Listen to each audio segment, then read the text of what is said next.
আজকে চলে আসছি আমরা পাকশিতে, যেটা পাবনা জেলায় অবস্থিত। আর আজকে আপনাদের কিছু জিনিস দেখাবো, সেটা হচ্ছে ফার্স্ট টাইমে দেখাবো হচ্ছে হার্ডিং ব্রিজ। তো এটা ব্রিটিশ আমলে তৈরি। এটা তৎকালীন ভাইসরয় লর্ড হার্ডিংয়ের নাম অনুসারে এই ব্রিজটি নির্মাণ করা হয় বা নাম দেওয়া হয়।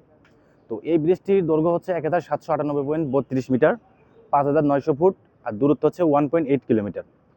তো এই ব্রিজটা হচ্ছে বাংলাদেশের রাজশাহী বিভাগের পাবনা জেলার ঈশ্বরদী উপজেলাতে নির্মিত। আর এই ঈশ্বরদী উপজেলা থেকে কুষ্টিয়া জেলার ভেড়ামারা পর্যন্ত মাঝখানে যে যুক্তকালীন রেল সেতুটি তৈরি করা হয়।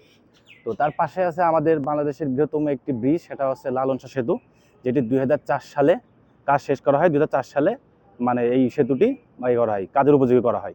আর তার পাশে আছে আমাদের সব থেকে যেটা বিদ্যুতের জন্য দরকার, বাংলাদেশের জনগণের সবার দরকার, রূপপুর পারমাণবিক বিদ্যুৎ কেন্দ্র, যেটা এখনও কাজ নির্মাণাধীন আছে, এখনও কাজ শেষ হয় নাই।